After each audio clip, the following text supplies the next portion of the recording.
Hi, and welcome back to day 25 of the Children's Bible, 365 days of getting to know God.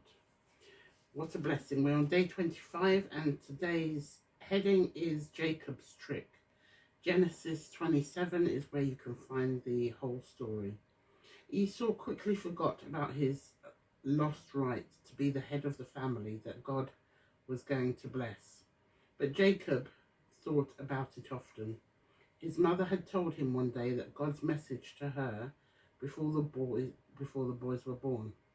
Isaac was old by now, and his eyesight was very poor.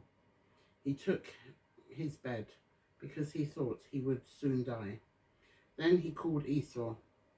"You are my firstborn son," he said. "I must give you my blessing before I die. Go out and hunt deer to make me the venison stew I love. When I have eaten it, I will bless you." Esau took his bow and arrow and set off. But Rebekah had overheard them. If Jacob was to be the head of the family, he should receive the special blessing. Instead of leaving God to work out his own plan for the boys, she thought out a scheme to trick Isaac and snatch the blessing from Esau. "Go and kill 2 kids in the flock," she urged Jacob, "and I will make a stew so good that your father won't know it isn't Esau's. You shall pretend to be Esau and take it into him, and then we'll see who gets the blessing." Jacob was afraid that the trick would be discovered. His father would never mistake him for Esau, even though he could not see. But Rebekah had an answer for everything.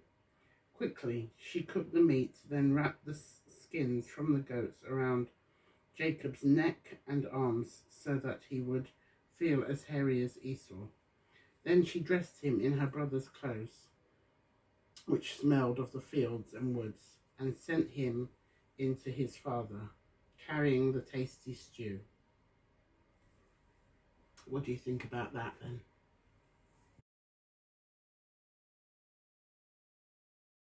So, Rebekah obviously knew God's plan and decided to intervene.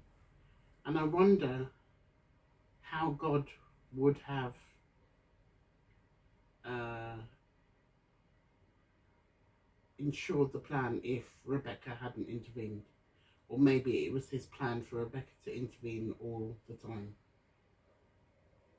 It's an interesting one. Sometimes we think that as humans, she's interfered in what God had planned and had decided. But maybe his plan was that because she was aware of the plan for him to take the blessing and the birthright of his older brother, that she was always meant to be the one who made sure that happened.